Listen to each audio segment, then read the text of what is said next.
pawns, man, in the game, they get capped quick. They be out the game early.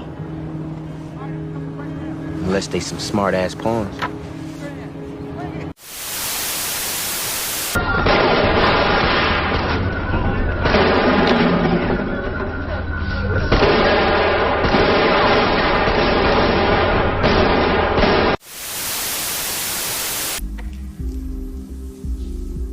This is not meth.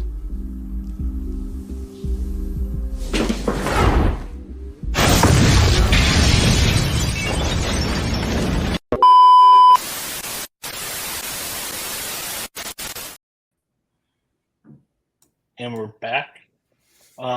See episode 5, where most podcasts goes to die.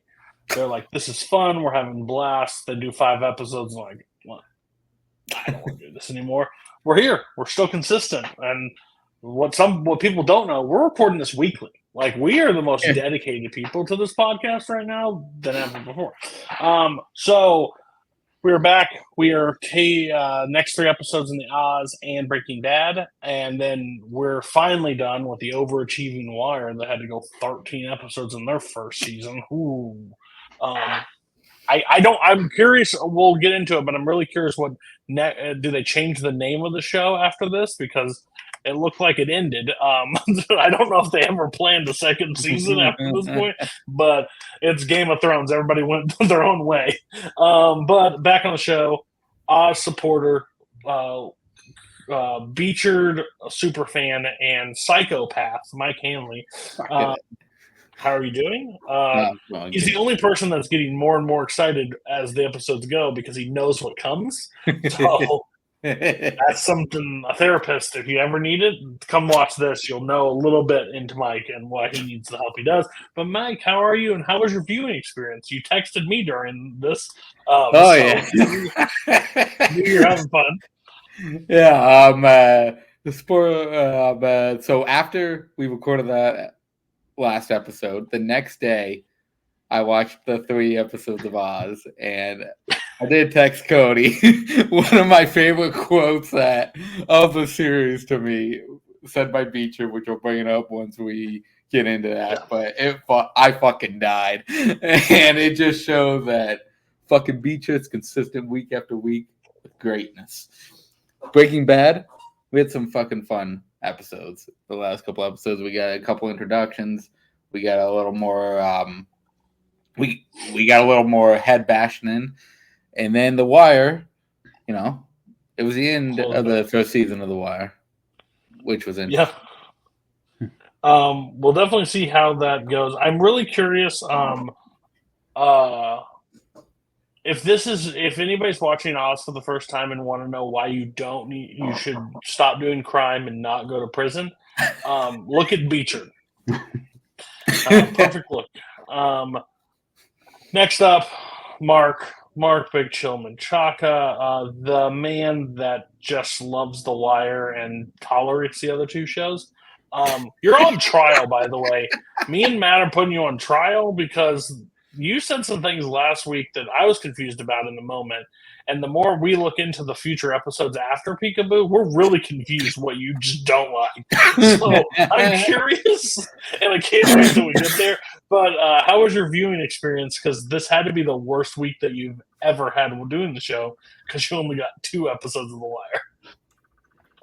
Yeah, it wasn't great. I had to put in 2 hours more work and other things that wasn't The Wire. It's what it is. They're going. I'll just that's Oz going. Breaking Bad. Going. Peek behind the curtain. Marcus is extremely busy this week, with things. So he's playing a trivia match in this week that's coming up. That's pretty big. He's got Roundtable this weekend, and then he's also got this show. So and then there's a span of 4 days. So hats off to you being here. I'm surprised you're here, but I'm happy you're here. So I'll say that. Next up, Matt. the guy I bounce ideas off of. Basically, I'm not saying he's the second co-host of the show, but he does as much homework as I do for the show. So he's my second in command of this. Not to put you other two under, but he's the one I bounce ideas off of. But Matt, you said something that I need you to say right here about these episodes and how are you? Because I'm just curious. Like, I don't think Mark was able to hear that, but I agree with you. So you're not under fire right now. I'm doing good, but I got to say this batch of episodes across the 3 shows, I think this is going to be the downer episode. It's kind of the slump. It's a lot of build up and things like this. I'm not pumped. The common theme though is I'm super excited to watch the next set of episodes coming up. So. Something must be right. I do have to say though that this is our 5th week of doing this show, and nobody has said great show, really enjoy it. I've gone out there and started watching the shows. Nothing. I really zero feedback. Yeah, fucking bullshit. I need somebody to say I started watching the Oz. Now I hate you guys.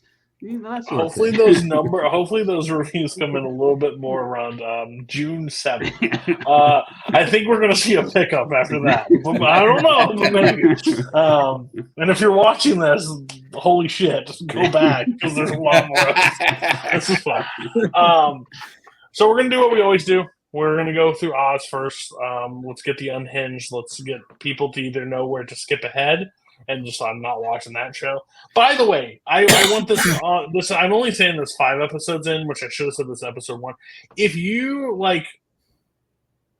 get offended easily, or things rub you the wrong way, or you live under 2024 and you just everything bothers you, and don't watch those. Save us all. We know how terrible this is 97. Me Too didn't even exist. Okay? So let me tell you, we know it's bad. We're not condoning the acts. But they're also you out a little bit. Hold on. They're also in prison, so this is how they're supposed to act. I just want that on the record too. They're not supposed to be the upstanding citizens. Yeah, I don't think 2024 prison is a lot different. Are you telling me we shouldn't model our lives after a bunch of murderers? Are you crazy? No. But what I will say is there's a theme in all. I was trying to find a theme in all 3 seasons and put it together. Law enforcement are terrible in every aspect of every show. They're all bad. So that's our theme. We're going to go through, but we're going to go through Oz. Beecher being Beechered, but we're on. I said I was reading and I saw Jesse and Walt, and I was like, wait a minute, they're not in Oz at all. Schillinger and the Aryan brother is up to their normal. It basically starts with. I think this is the episode that it starts with they have that guy, and they're basically trying to get him to go down on him. Yeah. And they're like, fuck no. And love it. Police force at its finest. 5 guys, 1 guy, counteract, hit the stick. Stop it. 2 guys fighting outside. All right, we're going to go focus. This guy's getting forced to give oral sex at this point. What? What's happening in Emerald City? I'll tell you. You have 1 police officer for 40 people at times. They just don't have anything. So, and they kind of own up to Schillinger and the guy killing that guy from the last episode that they showed for 4 seconds just to hang him up in the gym and put his penis in the world for everybody to see. So he admits to that, which, do we know his name? Which one? Richie's the guy going through the ordeal. Yeah, Richie's the one that's going through the ordeal. Okay, so Richie offers it up to McManus, right? Yeah. Basically, if I can give you this, Well, he offered it because another one of those guys came up to him and he pushed him off the balcony and he died. Oh, right. He's about to go. Yeah, I jumped ahead. So he's going to get convicted of murder because this guy comes up to him and he shoves him. And that guy is a great actor. he plays perfectly dead. Like, just... I paused it, and I was like, how did you get your body in that shape? Maybe they did kill a guy. Maybe they actually killed a person and put him there. And he's just like...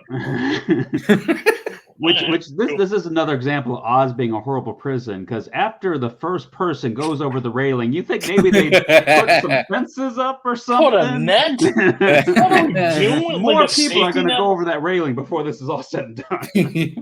And his shove wasn't, or maybe raise the bars higher. Yeah. Like, what's the worst thing if the bars are just 7 foot? Does it change anything? No. It's like Star People Wars can't up die. How many died in Emerald City today? Oh, guy got pushed off. What's happening in that place? Oh no! You put all the mass criminals to walk freely around. And then the fucking dumbass is just sitting there, little. I want a constant camera on the fuckers in the little bullpen where they're sitting down, just chilling while people are falling, fighting. The only person that does anything is the female cop in there. Like, she's just trying to walk around. Does she, though? Yeah, that's another thing. We also...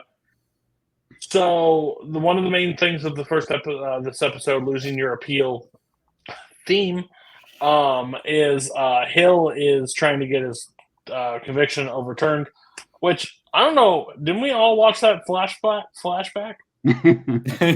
Yeah. Like, it's insane that he thinks he has any shot in fucking hell of getting overturned. Like, you could have had 7 corrupt cops, 7 corrupt judges, 7... the jury all hated you. But I don't care what the process is. You literally just ran out naked and wait until he turned his head and then fired a gun. You're done. Like, you're... Fine. We'll overturn it and we'll convict you again. I mean, they took his legs. Do they have to take the rest of his life from him too? That is still one of the most baller, like, fucking revenge movies ever. I think he's dead. Yeet. And then again, Hill's pissed at. So Saeed, he led the thing, and now he's he's Johnny Cochran. Yeah. Of the prison. Like, he's just he's gonna get everybody out. His record is terrible. Yeah. Just in this episode, his record is awful. Actually, he has 3 incidents in this 3-run thing that is just loses all his like if Saeed had any notoriety, it's all gone. He loses it so fast. So Hill gets mad because they vote, and one of the most badass character actresses of all time, Elaine, I can't think of her last, like the old just raspy voice lady. I love that lady so much, and anytime she ever shows up. But she's the judge in this, and she overturns the case. Oh, she doesn't overturn it; she refuses it. She's also the same one. I'll let Mike tell the story, but she's also the one that convicted Beecher, and she feels bad about convicting Beecher, which Beecher's been broken. He does not care anymore about anybody. And then he gets told, go ahead, Mike. I'll let you quote it. So so they bring Beecher into Warden Glenn's office to have a meeting with her, and she walks in, and you just see this man with a big ass fucking beard. It doesn't look anything like the first season of Beecher. Just looks like a fucking psychopath. And the first thing she says to him is, "I appreciate you taking the time to see me." And he responds with, "Well, it's a nice break from being fucked up the ass." Fucking kill me. And she just gives like and she just gives a stare and like, okay, well, fair. Basically, she apologizing. She feels like she did not handle the case right. But Beecher's like, fuck it. I'm here for 15 years. I killed the girl, like, whatever the case may be. I said in the original episode, I think it was episode 1 of this show, that Beecher's only in there for 4 years. His parole's in 4 years. He's sentenced to 15 years. But I swore they changed that. But no, I think he's probably got some time added on too, since he's been in there for some stuff. I don't know. I mean, at this point, they're going to have to run cycles, right? Because they were like, "Oh, Schillinger's up in 8 months." he's gonna have to do something. We can't lose Jay. We can't lose him. But so that is I jumped a little ahead. McManus and Saeed like go back and forth because he's like, I'm not helping you with Hill's thing. You don't get any extra time. Like, this is not where it is. Glenn's like, it's more Glenn. Glenn's like, I'm not giving you any more because it's just going to turn into like you trying to free all these people. Wouldn't that be so bad? Possibly for him. Like, you're losing all these people. And by the count of it, by the thing is, there's a lot of everybody in Oz deserves to be in Oz. That's my statement. Like, they all. 1,000%. Yeah. There was no thing. Fucking McManus and his school program is going just swimmingly. But McManus uses Saeed to get the poems from the poet guy to be published to kind of save the one kid. I don't think of the kid's name, but he's like, oh, maybe this will inspire him because he's going to get set free because he's a poet. What? Like, I don't understand that. Like, what is happening in this town, this state, this country? His poems are really good. We need to get him free. So Charles Manson just needed to write some poetry and he would have been out? Like, he tried the paintings, but that didn't work. Yeah, it's just weird.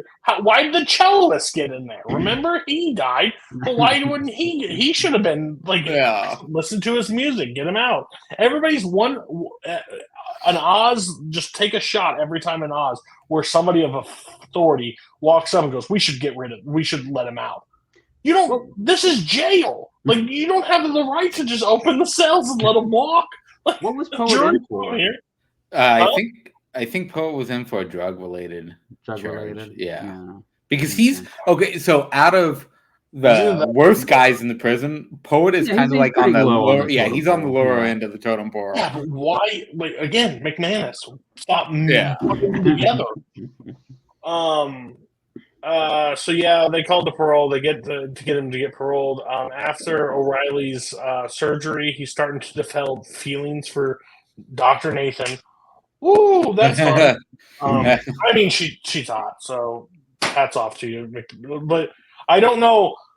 He didn't have cancer, and he had hair and everything, and Nathan wanted nothing to do with it. The moment post-surgery, bald, and she's like, I'm falling for him. I don't know what it is. The cancer doing it for you? I don't know. I love the terminal illness inside the man, but they're having their little thing.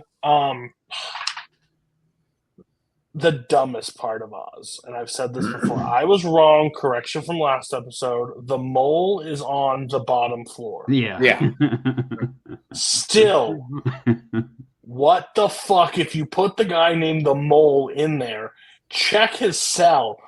What? He's still digging. Just digging away like no one's noticing any. I hate this part of this. Like, we need a prison breaker. Okay, let's do a 65-year-old that just digs. But he's digging, and I consider Bruce Wallace and Weebel the two Muppets, the ones that like narrate everything. Right off in Waldorf. Yeah. I consider that's those two fuckers throughout this entire series. How long have they been digging that they already got into the dirt? Exactly. Like, what the fuck? Like. And what do they use to cover the hole? They don't have like a movie poster on the floor or something. Remember when Glenn went up to him and goes, "When's the last time you did a shakedown?" It's been a fucking while now. Like, how many months removed are we from a riot? You know, you might want to check the place. What's this giant ass hole? Who's in the cell? The mole? Wonder why. I put Sister. Oh, okay. Sister Pete visits crazy guy. That just keeps saying, just repeat it. Doc Dash. We get more backstory about him, right? Yeah. Because of his toothpaste, right? He basically murders a guy because he was trying to steal his toothpaste. And Hill basically goes, he's very like protective over his teeth. So that's why he murdered the dude in his cell. The new Italian The new Italian son. We're not on that part yet. I bet you have thoughts on that. That's episode 6. We'll save for there. But he's sick, right? He's got fed rat poison. Yeah. Okay. So he has to add a like. This guy is like they all tell it to him, but he is the dumbest motherfucker on earth. The one dude that he's been trying to kill this entire time, he goes, "Why don't you give me a chocolate bar?" What the fuck you asking that guy to get you food for? He's gonna fuck with What's you. this white powder on my chocolate bar? Chomp.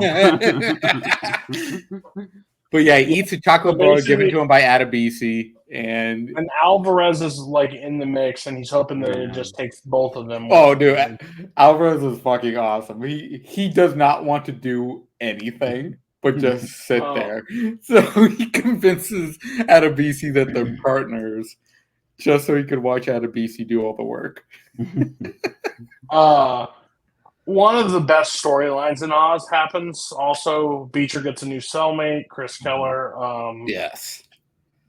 I don't know how much this man's getting paid, but he is hog out the whole a whole episode, just dong out, just showing for the world. Like he's must be. I'm proud of him.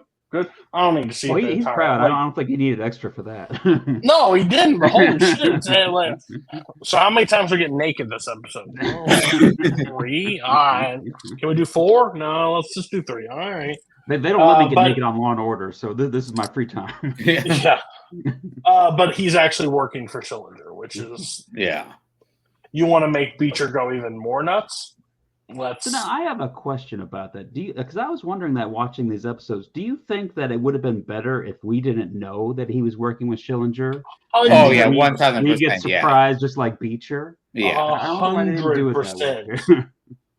I think it's just. I honestly think if this show came out now, it would be totally different. I know that, but this would be hidden to us if it came out today. And then I think a 9/7 audience stupid need to tell what happening. We're all morons in this point in age. I think that's just they have to spell it out to us.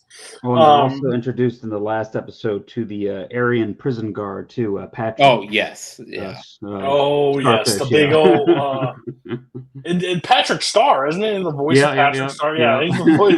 It's so good. Yeah. Also, you want to talk about dumb prison group? That guy's in the Aryan brother race. Why is he working for us? You don't bring that guy He's got hair. How would we know? Right. just like when Avon shows up in Oz that one time and drops off a gun and pieces out. That man's working for Saeed. Because all we've had up until this point is Italian or Irish cops the entire way, and now we have an African American cop and an Aryan. Pretty much every group has gotten their own guard in, so their hiring practices are kind of lacking. Do we hire this guy or this guy? He's pretty big. Could he be a part of the Aryan race? I don't know. We'll risk it.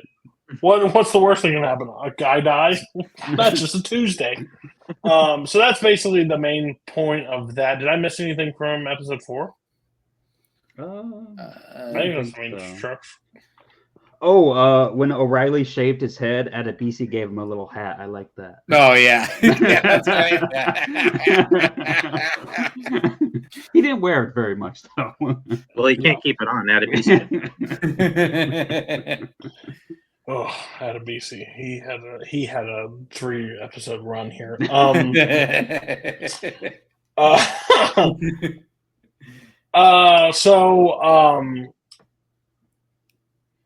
Coming to a permanent. So episode 5, Family Business, directed by Kathy Bates. Yeah, I just saw that. There's crazy. Guest directors on this show. Yeah, that one just of course stood out to me because who Kathy Bates is. But I literally went. I was like, okay, so who? Let me just click. I have to click the name, and it's the Kathy Bates. Of course she did. That makes perfect sense for her. So the high school program is coming to a permanent end after graduation. Poet whose poetry was published is released. Have a great time. Live your life. The dumbest thing that's still happening in this show, and I understand they want to make it a plot point, but it is so dumb.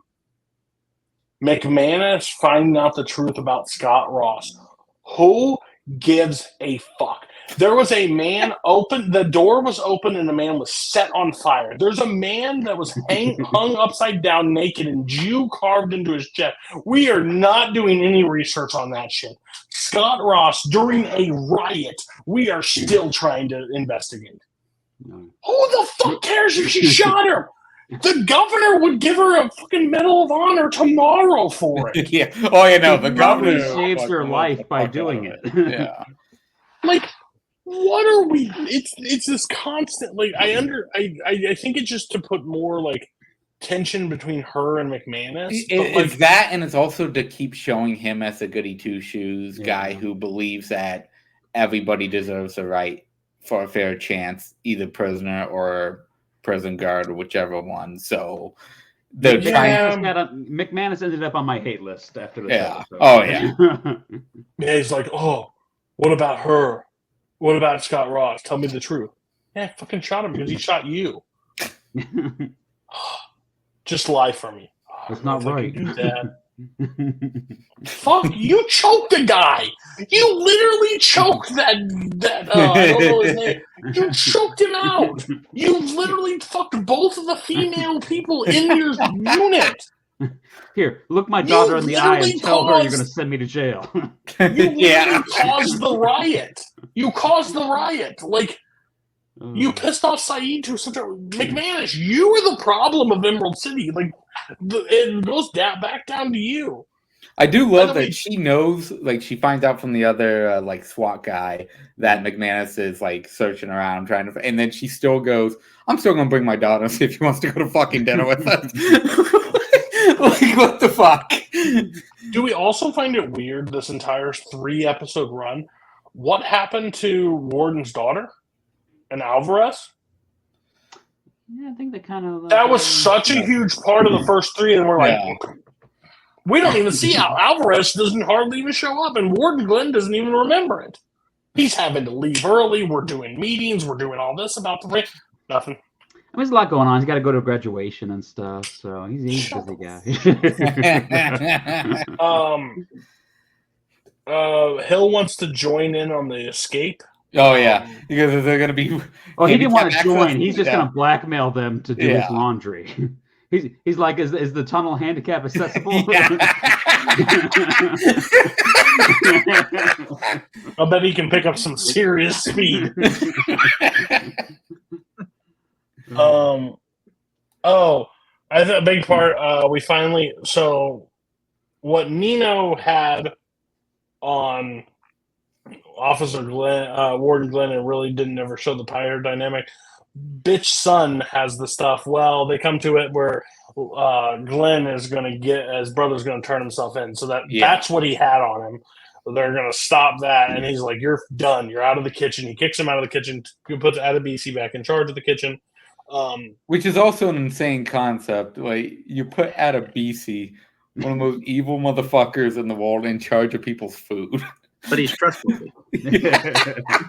And they also put him back in charge of food after Nino died from glass injury. Yeah. Did they ever find out there was glass in the food? The man hemorrhaged from every orifice in his body. Dr. Nathan is the worst doctor of all time, but I think you can find that one out. Right? It looked like his inside just shattered apart. Glass? Nah, couldn't be. Beechard and Keller's relationship deepens. They start wrestling. There's a great quote here, foreshadowing, where Keller tells Beecher, "Don't worry, I'll make sure nothing of yours snaps." Oh yeah. Yeah. Yeah. And then we learn if Beecher couldn't have just a heart attack, like how he's not swinging from the ceiling at this point, I don't know. His wife commits suicide. His kids find him. Like and again, Beechard is not in there anymore. He doesn't exist, and he just like, but just blank stares Sister P. Like just And Or Schillinger's response to that go, I'm sorry your wife offed yourself, and he's just fucking laughing. Jesus Christ. yeah.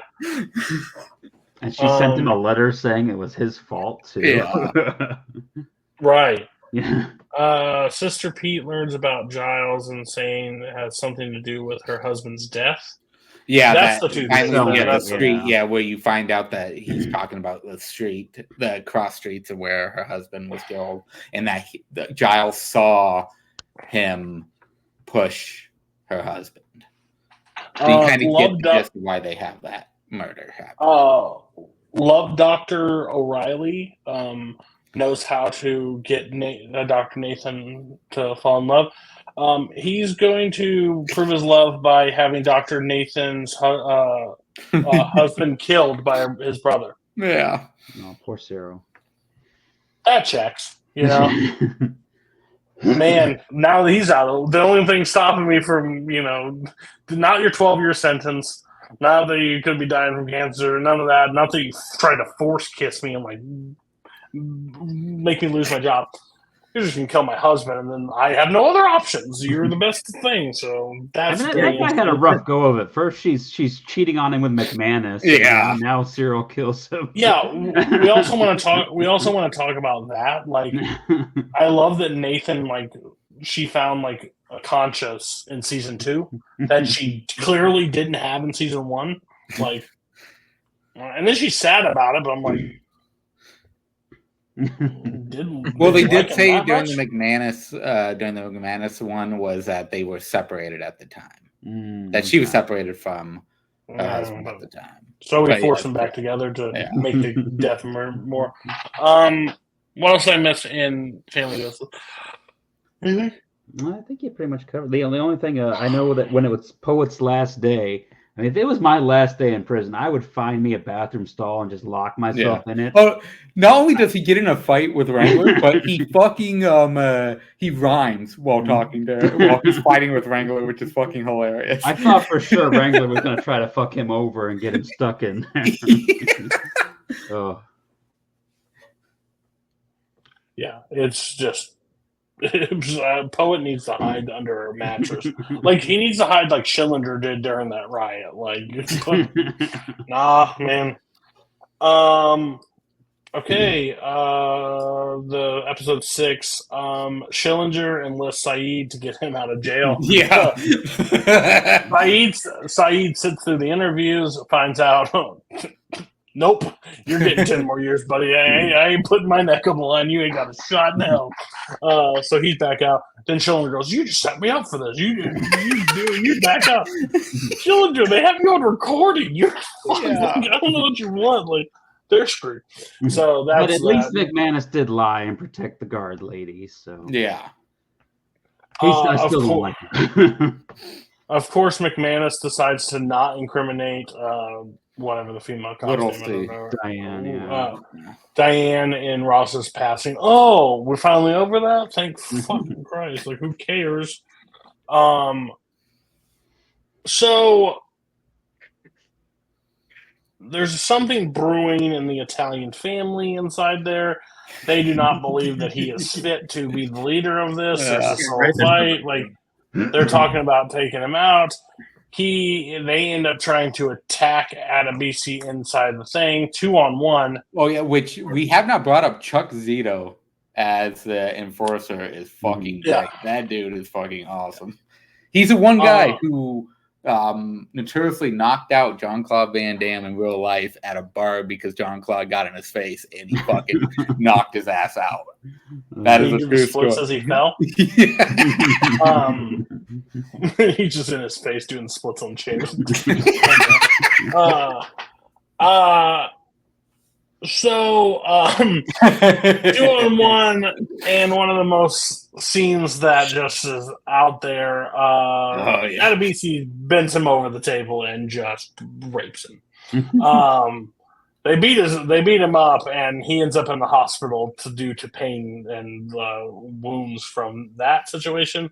And why he got raped, I don't know if I can say that actually word on. Well, YouTube. he also he never says he was raped. Like he won't admit that he was raped, so they don't really know what to do because he's not admitting to anything because he's too ashamed. He also looks at the guy and is like, "Don't tell it." Like, Yeah. but we'll keep it low. But they replace him as the leader. No shock. This dude is the most unfit human being possible. If you get 2-on-1, you should be able to take the guy. He beat you all down and then took you. So one of the most graphic scenes I remember. Oh yeah. And don't worry, Oz will top it the same season. And he puts on music while he does it too. He puts his headphones on. He puts his headphones on and like the most central thrust of all time. It's crazy. Again, we talked about this last week. Alvarez has soured on me. I don't like Alvarez as much. Like, he's fine. He is the Latino version of O'Reilly, but without the charisma. Like, they both try to play the same part. I just don't care. Like, when he's on, he seems whiny all the time, and he's always like, he's like the immature child of the group. Like, that's just where I always see him as. That's right. His gang agrees. Yeah, and then who's like telling him? Luis Guzman comes in. Oh yeah, fucking Luis Guzman. Yeah, that's the actor. Yeah. Raul Hernandez, aka Il Chad.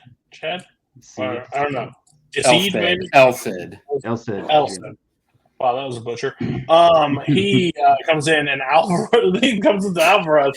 Alvarez goes, "You're too light to be." And he was the leader of the Latino gang in there, so he is just dismantled. And he's a big fan, like he looks up to him, like, yeah, he's like, no. New inmate Jiggy Walker. Yes. LL Cool J is in the house. Used to sell crack to Governor. Yeah. No, he didn't. No, I didn't. But he convinces Saeed and McManus that he sold it. This dude's in there for 3 minutes. And he's like, I sold the crack. And everybody's like, you know this? He goes, I can get you some times and dates. The only person that doesn't believe him is Ribadow, who basically goes, no. You guys know we're prisoners, right? Yeah. And then the governor like does a town hall with him. Like a town hall. He's so happy about this. He's like, let's have a meeting. Let's do this. I was here. I have this stuff. So tell me you're lying. Yeah, I was lying. The fuck? What was the point? The first thing he does is he goes, I sold it to your aide. He goes, which one? And he tells him, and he goes, hey, man told me he was him. How was I supposed to know he lied? And then I love it. I don't know how this is a bad thing, but anytime somebody pisses off McManus, he goes, I'm sending you to Gen Pop. I would rather be in any place than Emerald City. Gen Pop sounds like a freaking walk in the park. Schillinger's in there playing cards or whatever, like just chilling his living the dream. And he's like, I don't have to listen to you, McManus. And like he's like, you're going to Gen Pop for lying. Okay, bye. Like, cool. Like, and Saeed just looks like a fucking idiot because he gets press set up. He puts the story out there. It's false, and he crumbles really bad. Let me see. Finds out Giles called her husband. Dr. Nathan confronts O'Reilly about her husband's passing. There's also Beechard also like confesses to Sister Pete that he's like in love with Keller, which again, I don't know if they know how the Catholic religion works, but they're not really great with homosexual relationships. It doesn't matter. Like, you do you, very progressive for a 97, 98 show, but I don't know why they're just telling all the like they're going to try to convince you to not do that. Like, I don't know, but more power to you. Gossip. Yeah. But Schillinger plans to destroy Beechard, when Beecher falls in love with Keller. That's gonna be so devastating for him. It's coming, but They try to it get him sucks. drunk again too. Like you actually Oh start yeah, like these 3 episodes, you're starting to see the old Beecher come, like the humane Beecher side of him come out. And then he shaves. yeah. It's gonna Yeah. end badly. It's gonna end so badly for him. I like Keller a lot too, but Oh, like yeah. even Schillinger and them set up like talk to each other like in the thing, and then he pushes them away, and they like, Yeah, insult calls him a each other. cocksucker. Yeah, and he's like, "What's that about?" He's like, "Oh no." Okay. Who the fuck Sure, knows? The Aryan Beecher's race got a lot guy- on his mind right now. Yeah. So Yeah, Beecher's the- never and been the smartest, like street smart guy. not in most prison. observant. Beecher looks freaking miserable. Drinking that moonshine in the thing. Oh yeah. And Keller gets put in the hole basically because he like fights the cops and basically leaves Beecher alone. So Beecher's all lonely. So he forces him like he knows if he's out, he'll get back on the stuff basically. And he's been sober a year. Or Yeah, pretty much since he's been jailed, other than the drugs. Yeah. Not the alcohol. yeah, like he just got back to sober, and he's like, when I drink, then all the other stuff comes out too. So, but he's now back on the stuff. And he's been having the Um, nightmares about him hitting the little girl. Yes, And they have that one to where it just shows him hitting himself. And it just shows him screaming the fucking windshield. Mark wouldn't shut the fuck up the entire time we talked about these 3 episodes of Oz, but I'm gonna let him try to like talk about it and like. What were your thoughts on these 3 episodes of Oz, Mark?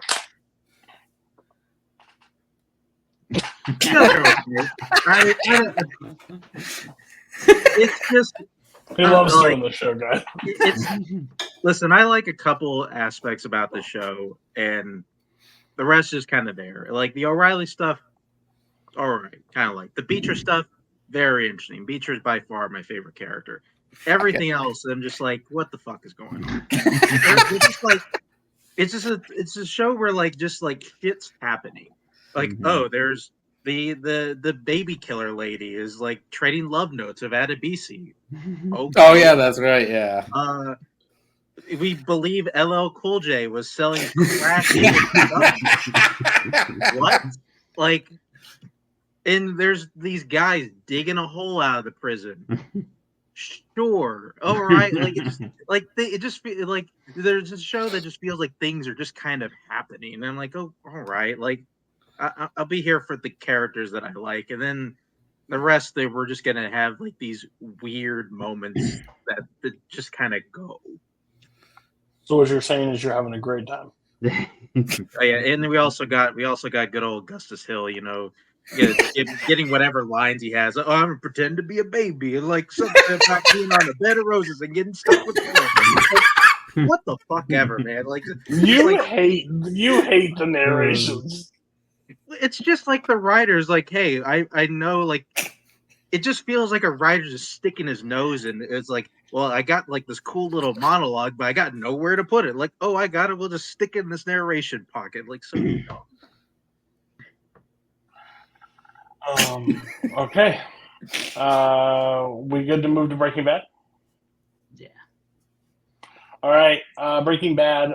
Again, we strongly recommend that you pay attention to the episode titles in season 2 of Breaking Bad.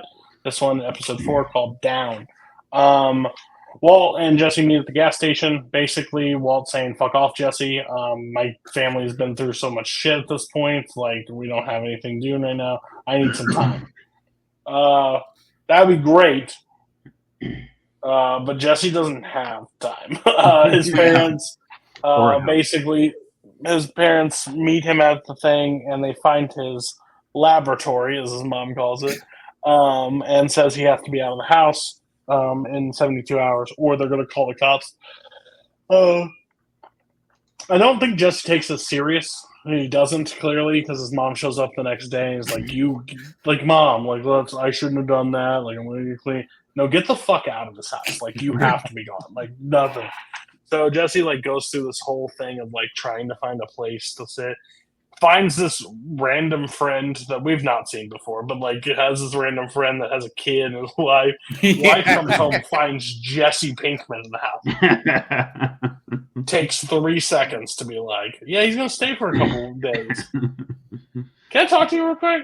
Hey, in-laws are coming in town, man, crazy. Yeah, so for you.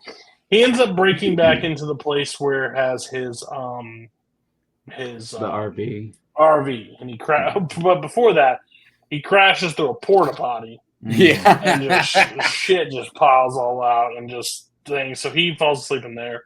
In the meantime, Walt and Skylar. I mean this in the nicest way possible, and this could get, and it shouldn't get me canceled, but I'm gonna say something. Skylar and Marie's parents or mom should have swallowed. These two fucking suck. I hate both of them so goddamn much in the show. I understand she's pregnant. He has cancer and is dying. She does not care. Okay? So, anyways, Walt is doing the Walt thing of like trying to paint the rainbow and make everything happy, like cooking breakfast and doing all this shit. Like, oh, everything's fine. Walt, overly happy and trying to explain stuff, tells Skylar, hey, you know about that second cell phone that you questioned me on? What I think it was a reminder for my pills. Hey, Walt, you answered the fucking phone, you son of a dumb fuck. So she does her best Walt impression and leaves while he's talking. Gone. Splitsville. And he's like going into panic mode. Like he doesn't understand. Like she's not explaining it to him because she's giving him no feedback, not telling him where he's going, running around. Jesse is found in his RV by the guy that I guess brother of somebody in his he's a cousin or Badger, one of them.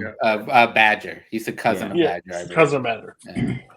Basically finds him just laying there. He's like, hey, I just don't. I was like, this money now. Like I need that. Like I thought you were a stand-up dude.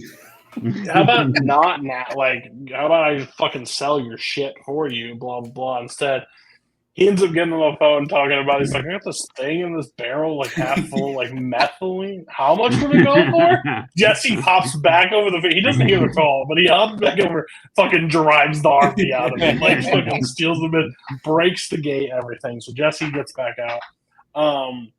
Skylar and Walt keep going back and forth. It's getting more and more tense. We also learned that I don't know if it's this episode, but we learned that Walt Jr. has a new name. It's Flynn. Fucking sure. One of the most random things ever. He goes up. She like has this interaction again, and like they are tense and like, where have you been? Like, it's not equaling right. She's like, I guess this is when they have the sit down moment on the couch, and he's like, tell me what's going on. Like, what's the situation? Walt is saying, if you think I'm having an affair with you, I'm not having an affair. If you want to know what's wrong, tell me exactly what's happening. And then he does the line of, what's happening? Like, what? She gets up, leaves, I'm going out. And she gets in the car. Walt does the classic, you know how much I'm doing for this family? Sure, that's going to get her to stay. Your anger. She's backing out, and when she backs out, he looks straight ahead, and the RV is parked right outside the house. Which, how Skylar did not see the giant RV was whatever. But Walt and Jesse kind of have like this anger moment of like, this is supposed to be half, like this money, like I don't have anything left. I'm out of my house, like I need something. Walt, we get a first peek. We get a real first peek into Walt. Walt is selfish. Like the through line that we're seeing more and more is Walt is doing this for his family. Is is the backdrop. Yeah. Walt is doing this for Walt. And you find out more and more as the seasons are going how much he just fucking loves himself. But he sits there and he just Jesse Pinkman never fucking learns. Dumb like can't ever get it right. Always your mistake. Me having to clean up the mess. Blah blah. I'm the cook, right? What do you do? Like, what do you actually do? You don't do anything. Like all these things. Jesse fucking snaps, chokes his fucking ass out. Yeah. Like, does a really good job because Walt goes inside and gets half the cash. But there's another thing. There's a Vince Gilligan is really good with what he drops in every episode. Like, pay attention to what he does. Walt pulls out the stack and divides the money evenly. Jesse doesn't have the money. Jesse needs money at this point. There's a single bundle that does not break evenly. Instead of breaking it apart and giving half and half, he grabs it, puts it in his stash, and puts it back, gives the rest to Jesse. It's always Walt. It will always be Walt. And then he comes out and goes, "You want breakfast?" Sure, man. Walter White's family loves breakfast. They'll just do it all the time. So that they end up doing that. And I believe, is that the end? No. It ends with we get Skylar at the gas station. She's buying cigarettes. She's smoking. The most judgmental lady ever. Like, they probably just did a casting call for people that have ever complained inside stores to like customer service rep, and then like cast that lady because she is the most judgmental face ever. And I think the episode ends there, if I'm correct. Yes, episode ends with her smoking hangover, her pregnancy, and she starts smoking. I thought it was a good episode. Again, I think we're building to stuff. Right now, we don't know what the teddy bear means in the pool that they keep showing at the beginning. It was black and white. We don't. All of us know, but for a viewing experience, we don't know what that means. So overall, thoughts on episode 4? Did I miss anything? No, I mean, like I said, it's just a lot of setup. It's a really bad day. Oh, I forgot. Walt has an anger issue too. If you don't know this, by season 2, he teaches Walt Jr. or Flynn how to drive. Okay. Oh yeah. I don't know if his dad, like, if Walt knows that his son has a medical condition. Not how you're supposed to do it, though. He didn't even try to do it. But he also, if he's supposed to walk properly, he's not supposed to walk with those canes either, but he has to. So maybe just allow him to do it. Because his driving before it and his driving after was fucking terrifying. You know? Walt always having to be right. Walt always having anger issues showing up. He's basically telling him, it's like, but it works better that way. It doesn't matter what works better. It's what's right.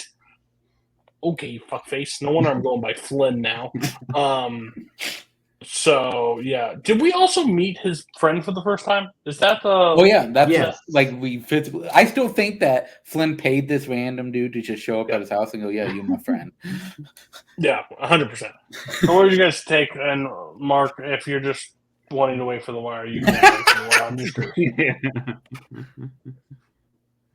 I mean, I like this episode, honestly. I enjoy watching this, just kind of see all the stuff that happens to Jesse. It's one of these moments that just kind of, I think, even though like Jesse had his hands in a lot of illegal pies starting in, it is kind of a reminder that Jesse is sort of an innocent bystander in all of this, and he just kind of just keeps getting shit on throughout this entire show. Literally in this episode, I mean, there's a great metaphor like that they show in the show coming up. I think it's in episode 6, but there's a moment that you see Jesse, like, this is the life that was thrusted kind of upon him, Like, he made some of the choices that led to it, but he didn't know how to get out of it, and this is just what he keeps getting sucked back into. He would rather not be doing this, and it's very clear all the time that he would rather be doing anything but this shit.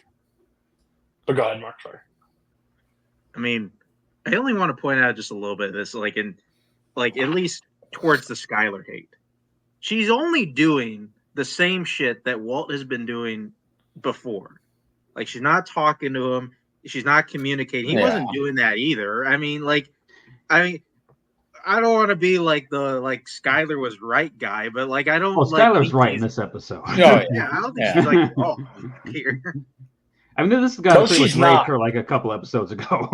No, she's not right. What are we talking about? Because there are parts she sticks her nose in shit she should not need to do. What does it matter? We'll get to it, but what does it matter? Why does she have to call people? Why does she have to put her nose in places? And why is she trying to smoke? Terrible for the baby. Okay, the smoking. Yeah. I mean, the smoking. I don't care about the.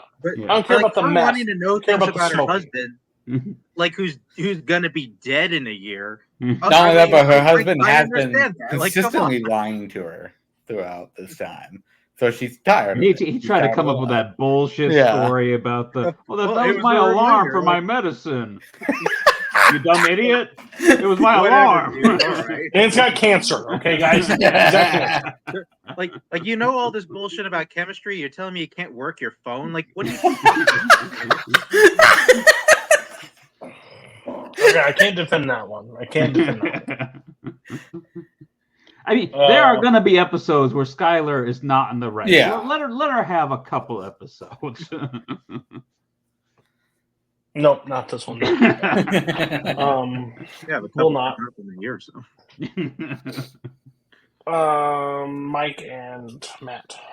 Yeah, I think this is definitely the big episode where we see more of Walt being the selfish asshole that he is. And we definitely get more of Jesse, and yeah, like we've all said, him being shit on emotionally and physically, and just everything. Like he's just having a shit time. Like, you can totally tell he doesn't want to be in this situation anymore. He just wants to fucking leave. That's why he wants his money. He wants his money, and he just wants to fucking go. And he has to deal with Walt's bullshit in the process, including his friends' bullshit as well.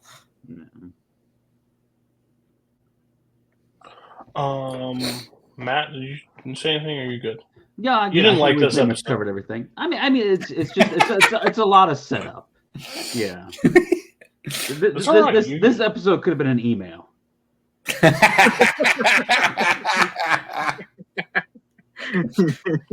You're not wrong. You're not wrong. Okay.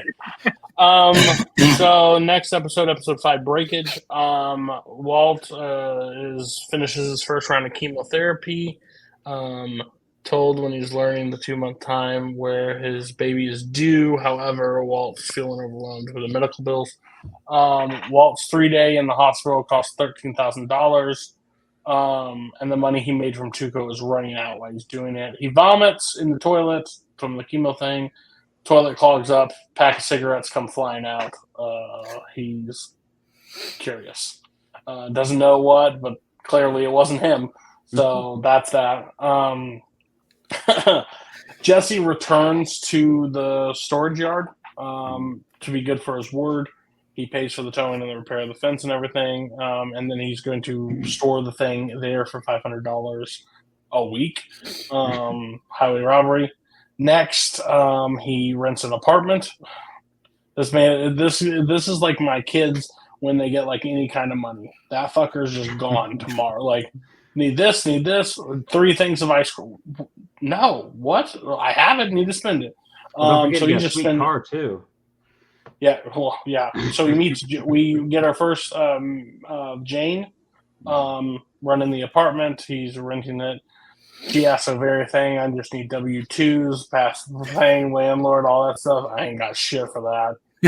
He ends up making him pay more for it for the cash thing. She finally things. There's some chemistry between them, which we will find out later.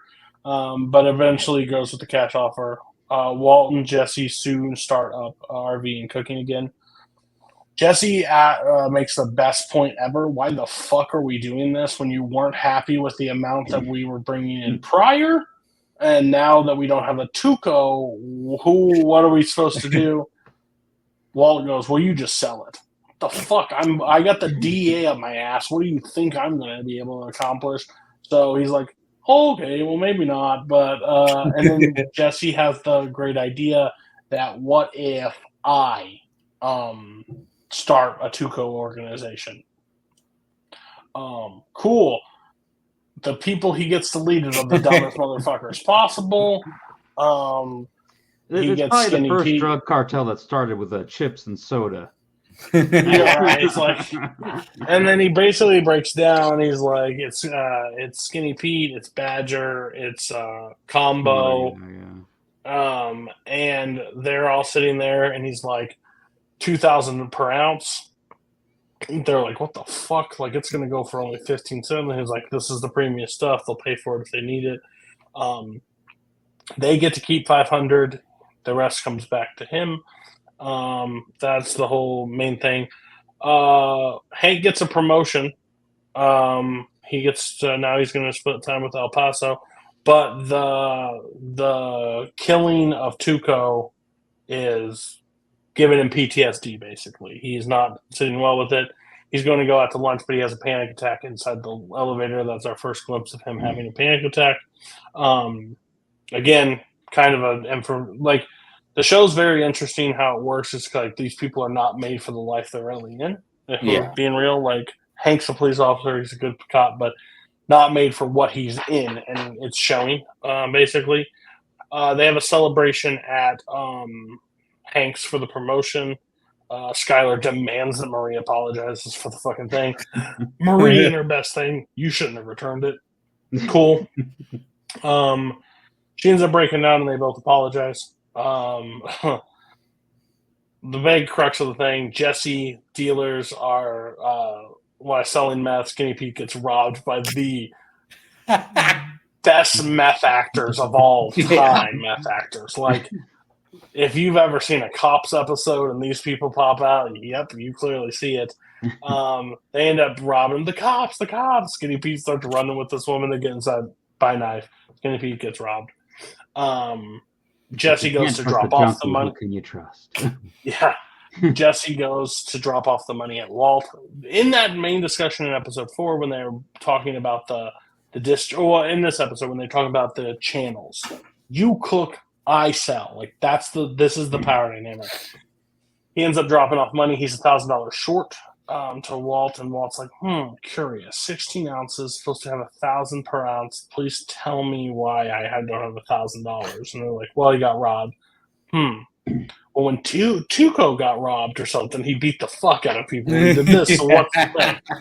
And then Jesse's like, you want to fuck? And this is when we learn Jesse also has a new car. And he goes, what? You want $1,000 here? Fucking take it. And they do this petty fucking chuck back and forth at each other. And he's like, what do you want me to do about it? That's basically where that ends right now. We'll find out what he wants him to do about it in a second. Hank and Dee could come across the name Heisenberg. It's the first time that Hank utters the word Heisenberg and wants to know it's about is it real or an urban legend? Since Tuco died, the supply of meth in the city has dropped significantly. Like, no one really has it. He's gonna do the trash it's slowed down so much that they're promoting him, but they're also gonna send him part ways between that and El Paso. That was the promotion. The episode ends with Hank waking up with what he believes gunshots in his house. Because in this episode, he takes time off after getting a promotion to brew beer. Marie also has a problem with the brew beering, which, bitch, you steal shit. So, like, why are we talking? Like, it's his first of many midlife crisis hobbies that he He's brewing beer, and he's like, he gets into like this zombie mode, like he's pushing so hard and like it shatters, like he's having problems. But he wakes up and he just hears pop, pop, pop. So he goes out with a gun and goes through his house, almost shoots Marie in the face. Would have been a blessing. Didn't do it, but would have. And then he it's the beers just popping in the trash. So that was episode 5, basically. I may have missed something, but hold on. The next day, he drives down to Rio Grande for the trophy of. And he throws the trophy of Tuco's grill. He thinks they're correlated. He thinks Tuco's grill is giving this thing, so he gets rid of the grill from Tuco. It's definitely a reminder. Thoughts, because then we'll talk about the next one with like what Walt wants Jesse to end up finally doing. But what was your guys' take on episode 5, the breakage? Could have been an email. No, like yeah, yeah. Go ahead. Overall, I think the biggest thing out of this is that they try to set up their own little Tuco thing, and it goes to fucking shit within 5 minutes. And other than that, it's just Combo and Badger are doing fine. I don't know what the fuck Skinny Pete's the bad one. I thought he was the smart one. Badger should have been licking those stuff at this point. Like, how Badger didn't smoke at all is wild to me. This got one of my favorite things that Breaking Bad will do from time to time, where they have like the cold open of the episode that has like kind of nothing to do with the show. This one starts with the guys kind of crossing over to the river, and the one guy finds something in the mud, and then you see it's the Tuco, the little thing is like, oh, so you get to see how that comes into play. I like it when they do that sort of stuff. But yeah, I thought this one was definitely better than the first one. Got more stuff going on. I like with the. Did Walt pretty much tell him and he needs to make it right in this one, or is that the beginning of the next? That's episode? The next one. Okay. Yeah. Okay. Yeah, I think that's the biggest part, Yeah. which we'll talk about. No. Mark is saving up his energy for the next set. He better fucking bring it. Listen, I feel like the most meaningful thing that happened this episode was, finding out that Hank's beer was called Trader Brow. I mean, that was neat. Seeing Hank have to deal with Marie every day, that's annoying. Like he's one hobby away from trains. Like like that's the next thing he's going to be doing. This is the ultimate. Like we're setting up just to get to this other thing. Like it's fine, it's cool, but like there's not a ton of meaningful stuff I feel like is happening in this episode. Yeah. I like the drug operation. I like them trying to figure out the plan of what to do without like a supplier, because like it brings more game to where Heisenberg ends up going later, but like him trying to like he needs it bad. Like they're both getting to a point of desperation on the money side, so they're gonna have to do something. And like, no offense to Jesse, this gang is not sustainable. Basically, like they know that. And again, we get great characters. We're about to get some awesome characters introduced very soon. So like this was a good like slow down before we're about to just hit the gas, or when Mark says fall off a cliff. I'm not sure, but you're trash for that opinion. Okay, so the next one, Walt shows up to Jesse's house with a gun and tells him, "I know exactly what I want you to do to go find the two that ripped him off," and gives him the gun to do it. Which again.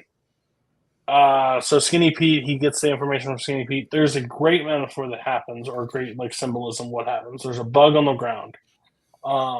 Jesse like befriends the bug, like, but he could have just stomped on the bug. Like he doesn't do it. Like he just moves around. Skinny Pete walks up and stomps right on the bug, and Jesse's face is like, "What the fuck?" Jesse's not made for this world. He's in this world, but he's not made for this world. He just has to coexist to do this world. So, I think that's interesting. He gets the address to the people, and they end up going to his house. He is like having to talk himself up outside of it. The guy's name goes by Splooge. You should get to redraw your nickname if that's what you're going to get called. But he ends up like sitting outside and is like, "Where my money, bitch? My money, bitch, bitch!" Like just talking. Yeah, that sounds good. And then he ends up. The male person, yeah, and like he's like, like having to do it. So he ends up breaking in the house. He ends up going through it. He High finds 70s. he finds a kid. They left behind a kid inside there. So that was that main issue. They end up showing like he's taking care of this kid, watching shows with them. Like he knows he can't leave now because he has a conscience because this kid's still in the house all by himself. He feeds her a fucking marshmallow fluff sandwich. Dad of the fucking year there. Oh yeah, the but meth addict, had full stock. Yeah, they definitely had fluff. They definitely had the fluff. Yes. The main crux of it or whatever is the family shows back up. Jesse pulls out the gun, like, give me your money, like, do all the stuff, hits the guy in the head, like, does all this stuff to him. And, like, one of the best actings ever is like, oh, you really hurt my head. Like, I got an hematoma. Like, you can't do this. Like, I can't see straight. And then one of the best lines is the wife goes, don't fall asleep, baby. Just like, no, he'll die from it. But, like, these people know every excuse in the book.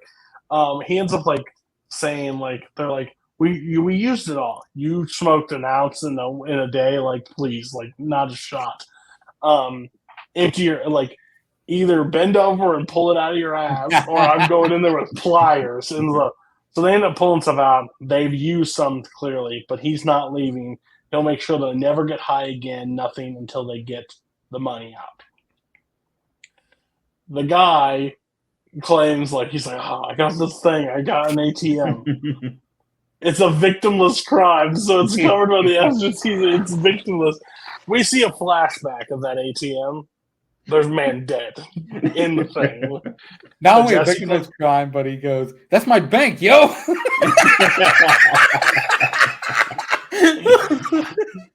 So they end up going outside or whatever. They end up finding it. Then they do all this work to try to get inside this safe where Jesse... so that's what's happening on their side of the thing. We'll get back to what ends up happening. Walt is back at school for the first day back since teaching.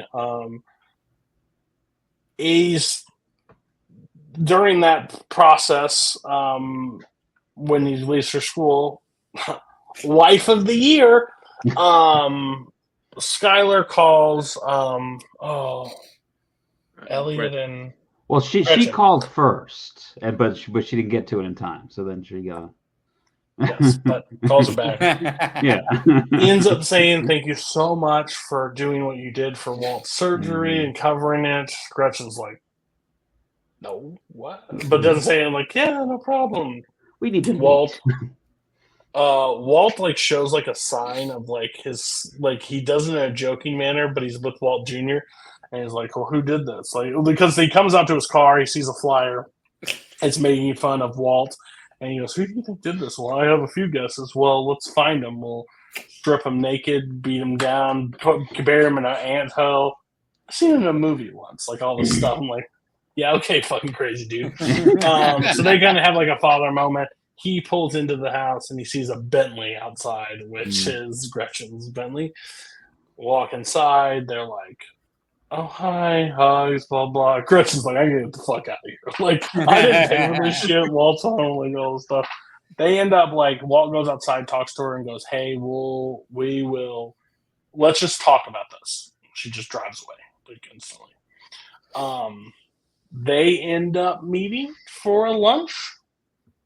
And again, at this point, Skylar believes all of it's been paid for from this people. They're doing all this.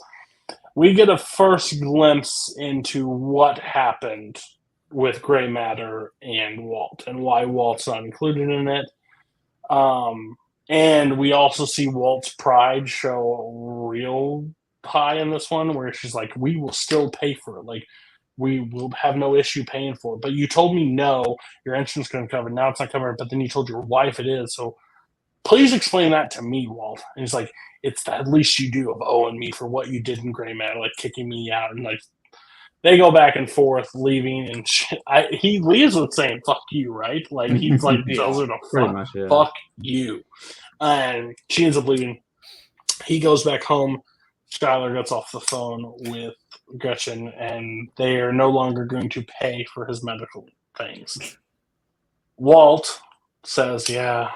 She's like, "So where were you? Like, you left with Gretchen. You talked to Gretchen. Now they call the thing. What happened?" And he's like, "I went up to Santa Fe to meet with them. They used a lot of fancy words like money, bro, like cash poor, blah blah blah." And you're like, "I think they're broke. Like they're running out of money. They're broke, and they can't help me." Okay. He goes, "Yeah, you know how the economy is. Like, not a lot of money in gray matter right now. Like all this bullshit stuff." I think Skylar kind of like believes it. Like sits there and like, 2008. yeah, it makes perfect sense, right? Yeah, but you can definitely see the past relationship and the personal and the business came out and just didn't work out really. What they basically cut. His belief is they cut him out. Gretchen does not say he walked away from the situation. Like there's a definite not truth being discussed what happened at Gray Matter yet, but there is tension because of it. And they were together. Mm-hmm. Gretchen and Walt were a item, so that's where a lot of that will play into it. So he can't do treatment anymore. We go back to the crackhead scene. Jesse, of course, gets taken out by the lady, just whacked him in the head while they're digging through it. He wakes up to them fighting. And she's like, "Just give me a couple more. Like, give me a little bit of yours. Like, I just need a little bit more. That's all I need, blah, blah." And he's like, "Shut up, you skank. Like, don't talk to me, you dude, bitch." Like, all this stuff. And she's like, "Don't call me a skank." And they're like going this back and forth thing. And like at one point, if I was in the house with Matt, I can just imagine the sequence and him just laughing hysterically. Because he's like, "Skank, skank, skank, skank, skank, skank, skank, skank." And all of a sudden, she goes, "I am no skank," and then kisses and pushes the ATM and crushes his fucking head. Kills him. She gets high again and goes and passes out. Jesse walks up to the ATM. Fucker pops open and starts spitting money at him. He does the worst wipe down job of prints ever. Yeah. Takes a handful of cash, takes a lot of prints, wipes down with things where it does all things. Not going to work at all for you, buddy. Ends up leaving the house. But he goes back and the child, which we don't see him wiping down any doors in there, but takes the child. He calls 911. He puts him on the porch and he walks away from the situation. Calls 911, so they show up at the house and they do all that. I don't know what they believe is going to happen. Like, I don't know if the police are going to be dusting for prints in this place. Yeah, you never know. But I don't want to force know what happens, but I don't know can't off the top of my head remember what happens with that ATM, but I know something happens with that ATM because it is definitely mixed in with the cartel, like the group. Like there is some tie to that, and that's what's shown basically in the thing. Like there's some crime that happened out there. It's a crime. It's a victimless crime, man. Victimless crime. It's fucking dead. I was sitting there. I thought this was a great episode. If we're talking about episode, I think this one was the great one. I think it was jump started where we need to see things.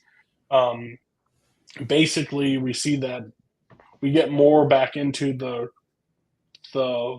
Gretchen and Walt thing, which I think we're all curious about because he's a science teacher at a school, and they're rich as shit. There's something that went drastically wrong, and we just don't know it's the thing. And then I think Jesse getting forced to do the deed in that, I think, is also tricky.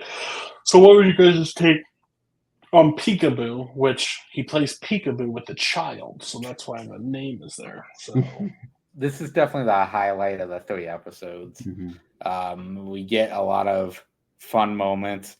We get Jesse's back and forth with the fucking mail lady, which is hilarious. And then we just get the heart of Jesse coming out full force because he doesn't want to leave the kid. He doesn't want the kid to see what he's about to do to the parents, and he doesn't want to kill the parents at all. He makes every attempt not to kill these two, and it ends up working in his favor because they fucking take out each other. She takes out him, and then she passes out. Overall, yeah, I think it's a fun time with that. And then, yeah, we get some more sociopathic Walt when it comes to Gretchen and that debacle. And his excuses are him being one of the smartest men, as Hank puts it, that he knows. Walt's kind of a fucking moron when it comes to certain things that happen here, including the Gretchen shit. His excuses that he makes, I don't know. I think Skylar at this point just wants to believe it because she's tired of the lies, so she's just automatically thinking that it's true, even though his fucking excuse is ridiculous.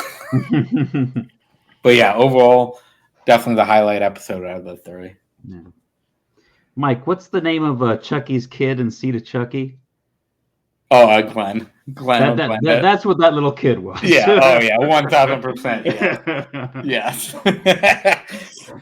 Yeah, this was definitely the best episode of 3, and I think it really just kind of shows to the Walt's ego, like how much of it is just really for him, because he didn't care that other people thought that they were paying for his medical bills, as long as he knew that they weren't. Yeah. And now that they knew that they weren't, as long as he knew that he wasn't taking their charity, he didn't care if other people thought he was. But it's just all in his head and everything. But yeah, this was a really good episode. Yeah, no, it's fantastic. It's probably it's either the best episode of the season, or it's probably it might be the second best. I honestly may like one going up further, but no, yeah, it's just, as we kind of pointed out before, it is just such a neat magnifying glass, at least on who Jesse is as a person, as a character, and just in general, how he really doesn't belong here all that much. And the whole is just such a neat look into his humanity. And in a weird way, like how, like, I don't want to call him like the hero of the story, but at least the person that I think we empathize with more, just because there is like a good person kind of like sticking out within him. And I always forget about the Walt stuff in this episode, because the Walt stuff is really neat, at least with Gretchen coming back and like she's not knowing how to react, and just the look on her face whenever he comes back and he sees her in the driveway. I'm like, what the fuck is happening, man? Like, what are you telling your family right now? Yeah, this is it's a wonderful episode. A lot of great character stuff, and just it really builds to who people are going to be for the rest of the show. Okay, time has come. You're just going to end, and we'll talk about this another time. We'll just fuck the wire right now and just don't talk about it. By the way, I was asked for some predictions before that. I was right about one of them, just on the money, just right out of the name. D'Angelo, I was on. I just didn't think the entire team went down, but we'll talk about that. So The Wire, episode 12, cleaning up. Stringer reorganizes everything after the raids. No telephones, no pagers. More importantly, no dope. Now that the stuff was seized, Avon and Stringer start to target anyone who could harm them for the cleaning, like basically cleaning up the stuff thing. Which this is the episode where the shooting happens, right? Mm-hmm. Yeah. Okay. We still, and this is also the episode where she wakes up in the hospital, right? No, she's just. No, that's the next one. Yeah, that's the next one. Next episode. Okay, sorry. Okay, but so what ends up basically happening is the Wire's dead. Deputy Chief wants to amend Daniels to return to their normal duties. Wallace actually comes back. He goes to the pit, but Stringer thinks he may be a snitch and thinks he's worried about it. Stringer has a moment with, what's the kid's name? Bodie. Basically, like, talks to him in the car, like, do you think like anything? Like, are you with me? Like, can you trust me? And like, do you trust Wallace? Like, nah. So that's one of the things that happens. Everybody gets nervous about the squad looking for. They sit down with the feds in this one, kind of just talking about like where their course of actions are, and they want to basically get Avon and Stringer to like rat on the congressman, and we'll go there and give them lesser sentence. Which Jimmy pulls his famous, "This is bullshit. Everything's bullshit. It doesn't matter." Like he just everything. I just say it. They kill Wallace. Yeah. One of like the saddest scenes. Like when I was younger, like growing up or whatever, I always heard like HBO doesn't fuck around. Like when certain situations, like they just take the risks that no other show really does. And back then, it was like premium cable. Like you had to pay. Like they took many risks. Shooting a kid in season 1, like of the thing, and like young Michael B. Jordan, but they're like standing there is like they just walk into the house. It feels like straight out of any gangster movie ever. Like all the lights are off, he's turning them on as go, and you just see their silhouettes keep popping up behind him. They end up they take him out. They shoot him. Deputy Chief orders the end of the investigation and arrests Avon Barksdale. Perez, Freeman and Perez finally figure out why Avon is buying the abandoned commercial properties in that situation. That's like one of those situations. D'Angelo is arrested. Boom, called it. But breaks away from Avon when he hears about what happened to Wallace. Basically, Men's is like, "What happened to Wallace?" Kept screaming, he's your public defender. Stop talking. It's like, "I'll have my own." What happened to Wallace? And keeps screaming at him. He ends up losing on there. So I'm going to say this in the nicest way possible. This is a person that has not watched The Wire. I feel like the Wallace was great. I feel like the leading to the end of this final thing is so anticlimactic. Like I don't know. Like again, I don't know what their plan was for season 2, and you guys have not talked very highly on season 2 of this show. So like maybe they didn't have a plan either for a season 2. But it's called The Wire. I feel like they played I feel like they just rushed this. Like, I'm not saying it could have drug on longer in this current situation of The Wire right now, but I feel like we played fast and loose really fast. Like, and I understand you have the pressure from the up top and they're trying to sell that to me. Time could have moved slower. You know what I mean? Like there could have been more inner fighting. There could have been more conflicts with inside. There could be like little slip ups here and there for 13 episodes. It was basically we're like, fuck, we're on episode 12, 13. Let's lock them all up. I mean, all right, sure. Let's end The Wire. I mean, it was 4 or 5 episodes. We just learned what the numbers fucking meant on the pagers, and now we just know everything and we're locking them up. It felt rushed, and I don't know if I'm the only one that feels that way.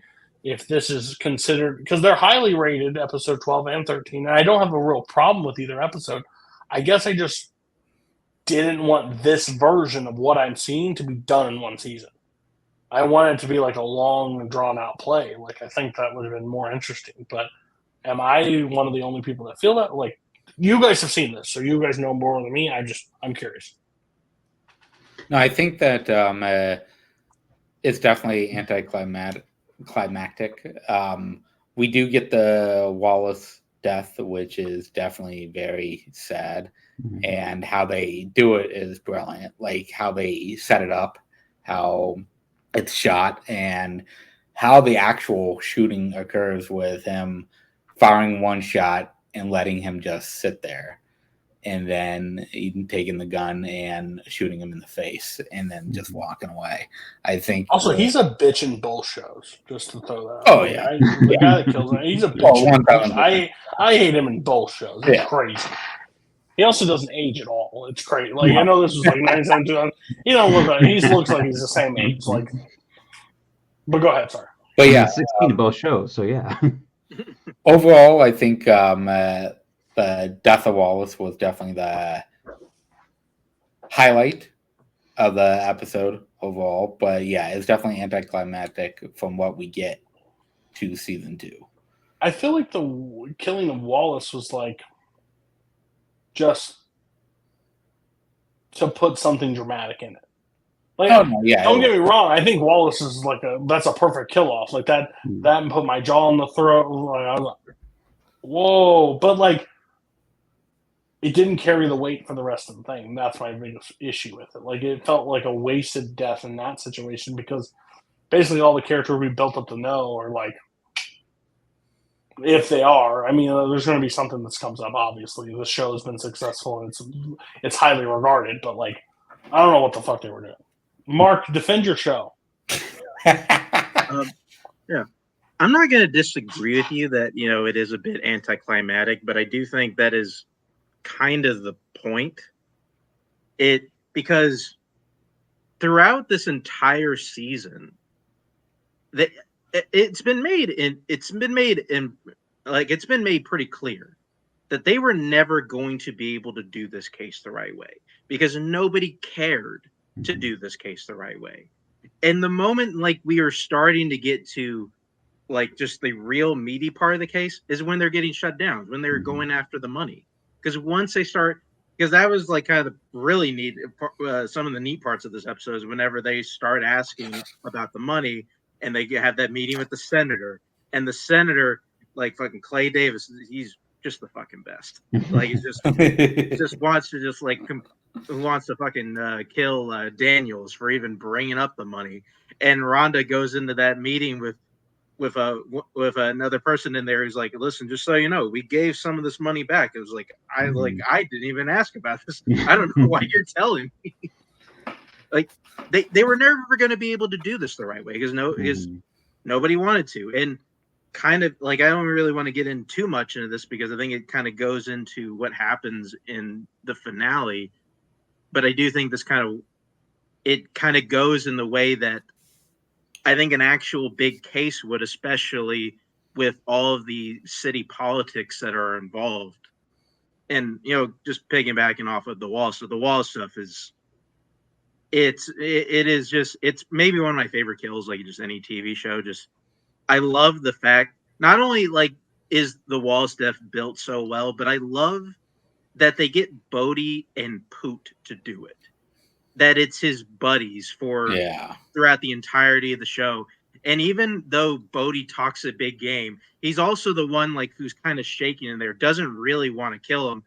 And it kind of, he just kind of takes like the shock of like Poot yelling to actually shoot him, which is crazy. And it's the perfect springboard off into getting D'Angelo, who's been kind of flirting with talking with the cops like this entire show. Like, this is the thing that's going to get him to do it. This is where D'Angelo is just going to fly off the handle here. Like, it goes into just kind of this right territory. Yeah, like, no, it just... I feel like, this show is kind of wrapping up the way... At least the season was wrapping up the way it was meant to. And I think at least we're talking about season 2. I don't think we're talking about season 2 as if it's bad. But I'm very curious to how you're going to react to it, especially because like you're kind of making notes. Like, I don't know, like this case is ending. Like, what's going on season 2? Like, that's also kind of the point. There is a bit of a rebirth in season 2 that just say is not exactly a new thing. Well, I mean, I hope there's a fucking rebirth. It's called The Wire, and if The Wire shuts down in season 1, and this motherfucker goes on for how many seasons? 5. 5? What, the next one's called The Telephone? Like, where are we going here? Like, I need something. Like, yeah, I mean, like Mark said, I think it's very purposely told this way because the creators of the show, one of them was a Baltimore police detective for 20 years, and then the other one was a crime reporter in Baltimore. So they were actually around a lot of this stuff and got to see how this stuff happened in real life. Where there's really no winning these battles. I mean, you can put a dent in like the criminal operation, but as you can see here, they're Avon's made back on the street. He's got to pay like what $250,000 bail, and then he's back on the street. Stringer is still running the Stringer didn't even get operation. arrested by the end. Yeah, Stringer didn't even get arrested. So I mean, there's no winning. Even when it feels like they're winning, I mean, they're still getting steps backwards. But I think it did a really good job of kind of just like showing that. And I mean, some of them take it as a small little victory. I know some of them not so much. It's a great callback at the end there where Stringers does a little nicely done to McNulty as he's walking out of the courtroom, which is pretty much the same thing McNulty did to him as he was walking out in the first episode. I thought that was a good like full circle moment. You're jumping ahead, sir. Oh, I'm not jumping ahead. We kind of bled into both of them. But yeah, one of the other things, they took Wallace out for his last meal, the hot dogs, but they all got up and left. The hot dogs were on the table. They didn't even finish their hot dogs. They wasted $4 in that episode. Yeah. Fucking bullshit.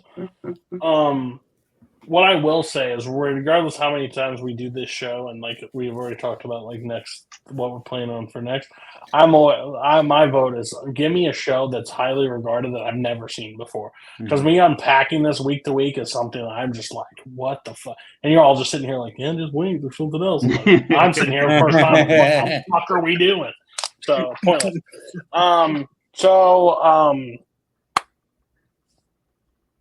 Okay. Basically starts. She's awake in the hospital. She wakes up. Jimmy's there. I think Jimmy's there. Yeah, Jimmy's there. No, it's Bunk was there. Yeah, Bunk. Because they're trying to get her to identify the shooter. Yeah, she identifies Little Man. Push Bunk to ID Weeby or whatever his name is. Weebay. She refuses. It was too dark. She didn't say it. The squad arrests 20 of the other people in Barksdale's case. Avon quickly gets out because he gets the $250,000. Thanks, Matt, for jumping ahead.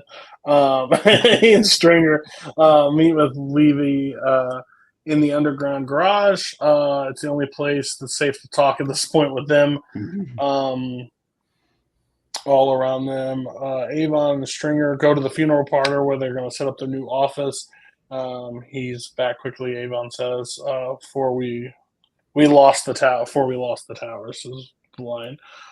D'Angelo is feeling very talkative in jail.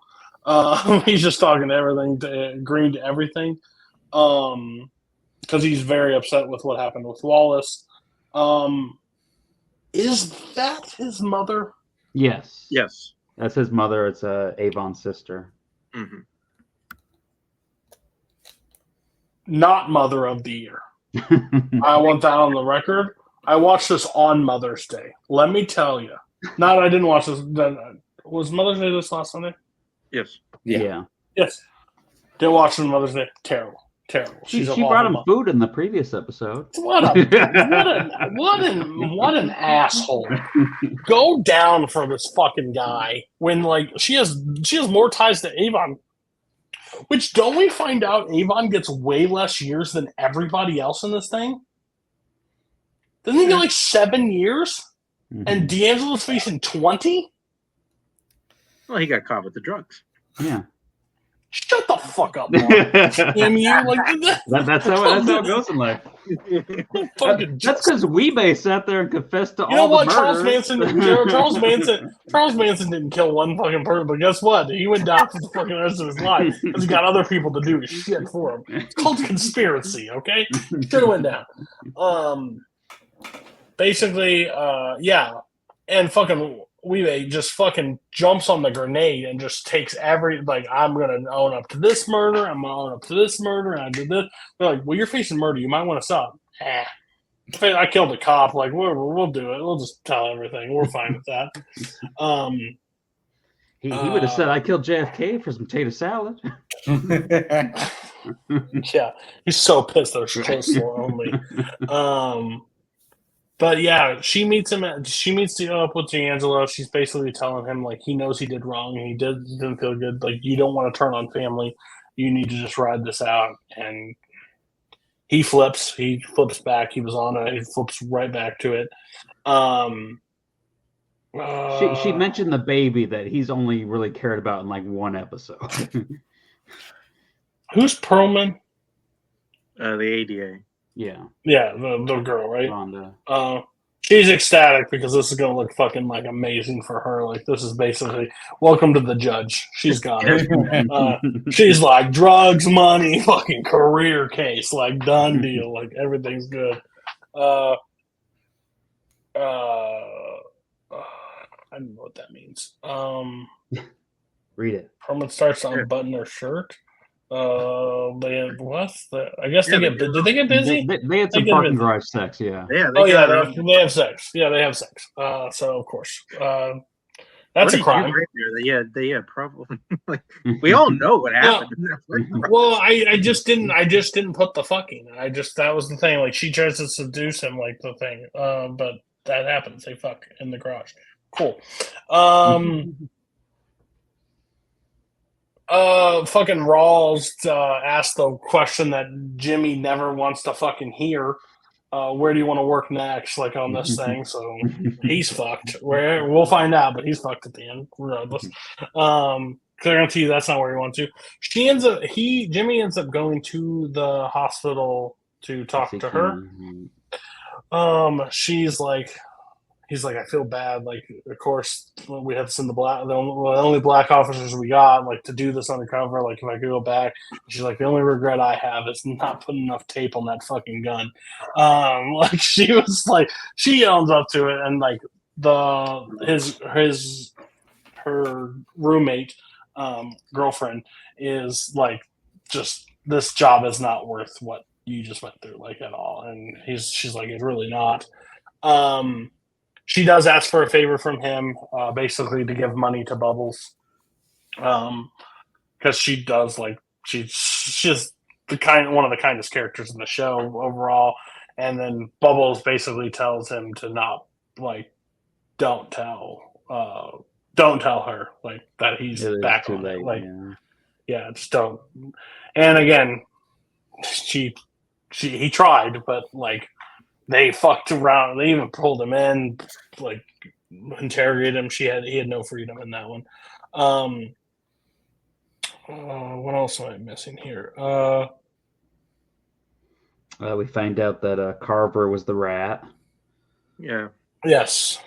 Oh yeah. Daniel sits down with Carver and basically says like, there's going to be a group. What you're going to get is a police job or whatever, and people are going to answer to you. And there's going to be good ones, and there's going to be bad ones, and there's going to be ones that fuck up, and you're going to have to. They're going to have to look for you for leadership. So basically, he says, "Congratulations."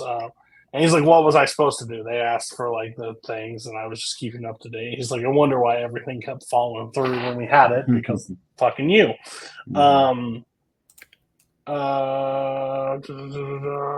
Levy also they do an entire huge trial. Everybody's in there basically for the crime. Like they're just going through everybody's prison orders, locking everybody up. D'Angelo goes down for 20 years because he's had the drugs, but Avon, everybody's going to get sentenced from this case. They basically shut down the wire. They clean up the wire at the end of the show. Weebay chooses life in prison over the death penalty, agrees to cooperate, and confesses to 9 murders, including ones he did not commit, in order to exonerate Bird and Berkshire of gangs. D'Angelo chooses to protect Avon, 2 prior convictions, asking for 20 years. Daniels learns Carver's the snitch. McNulty is reassigned by Rawls to the harbor detail at the end of this episode. What the fuck? Just like, I want you to be good. I want you to be successful. Yeah, go on the fucking boat, you bitch. Kind of ends with them all like parting ways. Like everybody, I used it as the Avengers Age of Ultron, where it's like, will we ever see you again? Yeah, at some point. Like everybody just goes on their own way. Like when they need you, that answer the call.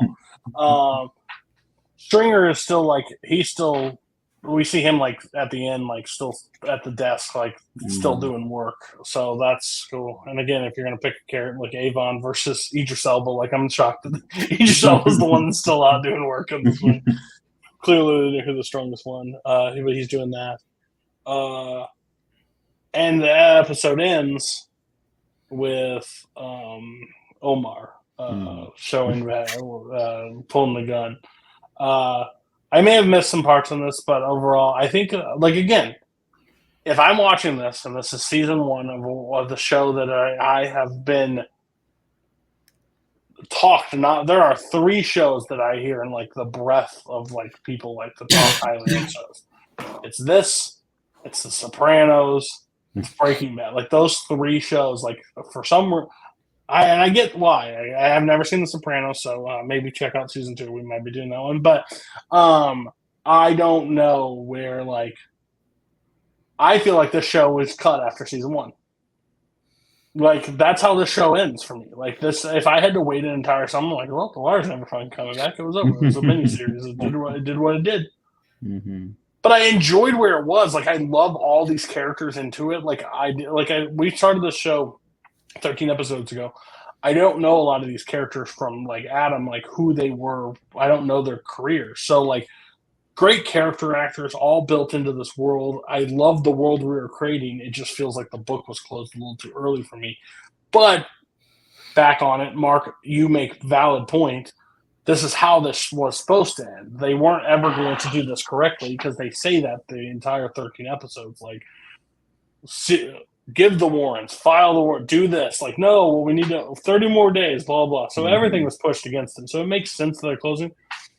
But why they're all just like, and separated, everybody goes your own separate ways, like, just seems fucking cheap as shit. Like, it's like, I just needed an old 90s sitcom outro where everybody's like, faces are good.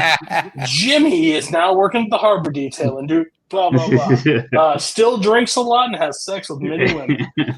And mermaids. Kids are not allowed on the boat to do detail with them. Like, that's what I need. So, your guys' take, closing it out. And then we're also going to compare the season, and then we're also going to compare episode 12 with Oz episode 7 and 8, like, where they're at, like, the season finale, like, where they go. So, overall thoughts, the final episode, before we get to Wire season 2 next week. Yeah. Mark. Yeah, no. He doesn't talk, so I got to make him talk. Yeah, no, this is great. It's a really good ending. I mean, I think the only couple things I want to go back to a little bit is, like, as you mentioned, Bubbles. And I think there was a thing, I think it was the episode's prior rewatch where, because they put him back out in the street just kind of see if he can learn anything. McNulty hands him that 20, ends up not using it, which was a sign, like, Bubbles is maybe going to get better. And why it was a bit heartbreaking to see, okay, he's back on the drugs. Like, it's still a cycle for him. And, we mentioned a lot of, great things that happened here. But I think one thing that we all have to remember is the riz of one Lester Freeman, who found a way to, get that stripper. Like, just, I mean, how did he do that? They built it up so perfectly. He's like, oh, he's kind of close to this girl. And then this one, like, what? He is flirting with her. And she's like, and she's going with it. Like, this is nuts. Like, I mean, great stuff. And I mean, it ends, like, I feel like it ends, like, kind of in, it ends, like, I think what comes into what's going to be, like, a common theme with The Wire going forward is that even though a lot of stuff happened and a lot of shit got thrown at the wall and everything sort of changes, like, things got there was a bit of a shakeup. At the end of the day, everything just kind of goes back to normal. I mean, the Barksdale operation's still going. Just new people are running it. Stringer's running it, even though Avon's in prison. Yeah, like, these police did good work, but at the same time, like, they kind of ruffled the feathers of the top people, so they ended up get busted down. Like, so it's just such a neat way of saying, like, okay, even though everybody made such a big deal about this case, like, what was really the result of it? Like, kind of nothing. And you mentioned it, which is kind of the, like, just the great mistake is that, for for all of it, D'Angelo is the one that's going to get punished the most. And I guess Weebay, but I mean, like, whatever. Like, he's going to prison. That doesn't feel like it smacks as hard as D'Angelo getting 20 years, which just seems nuts. And of course, Avon is going to get 7. Like this, so yeah, like it's just so neat because there's just such melancholy to it, and that even though it feels like the show kind of made it seem like the stakes were high, but at the same time, nothing really changed that much. I kind of love that about the ending of this season. And for D'Angelo, it's almost a happy ending for him because he pretty much talked about how his whole family, all the way up to like his grandfather and everything, this was their life. This was their careers. I mean, there was no chance for him to escape this. He said like the only time he really felt free was when he was in jail before. So I think that was a really interesting take on that, and that'll be interesting to see how that goes. But yeah, I mean, I pretty much agree with Mark. I think it's really this isn't your standard police show. I mean, only one police officer fired his gun through this whole first season. Yeah. And that was Press.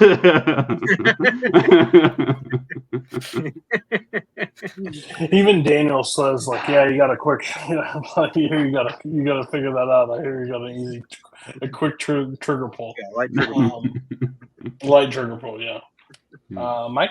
Yeah, both Mark and Matt basically hit everything I was going to say for the most part. It wraps up the way they wanted it to wrap up to make way for what's coming in season 2. And I think we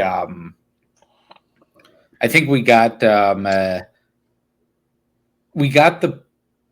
best moments from some and some of the lesser moments together, wrapping up together to make way for especially the Wallace thing and D'Angelo, the 2 big hits. D'Angelo turning and then turning back and then turning again.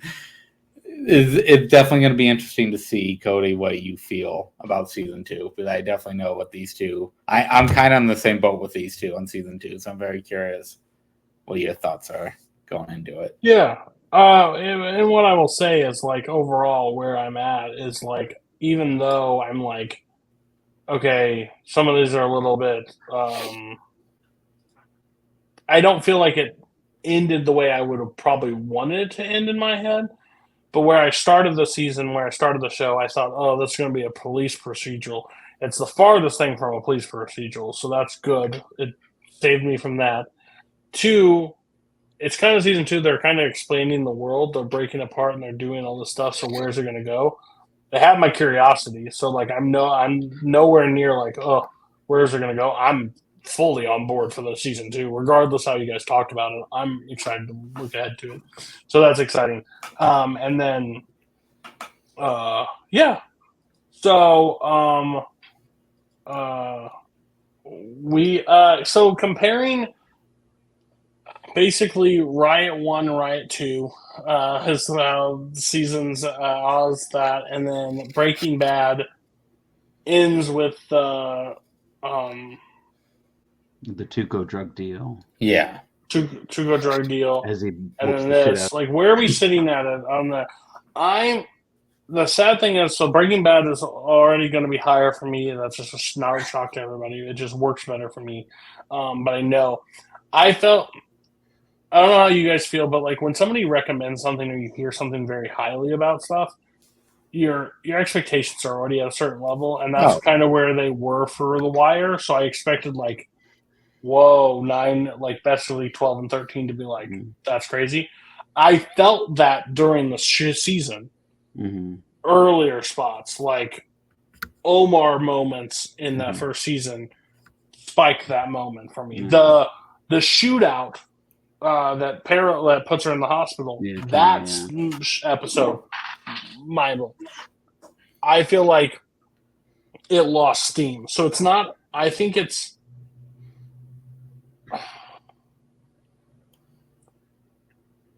I would put this last on the season finales because I think the riot and stuff is probably the most interesting of Oz at that point.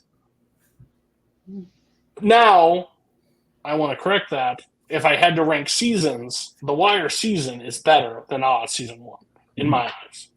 So that's no disrespect to it. I just think a season finale, if I compare the last 2 episodes of each show, I'm giving, and I think it's kind of this is maybe an unfair exercise because also, if we do that, Wire also had double the episodes. So they had a harder hill to clinch on, and they had greater moments probably leading towards it. So I'm putting them unfair, but that's where I'm at. I don't know where, Mark, where. I know you're going to put Oz 1, but where's your thought? Why are you putting Oz 1?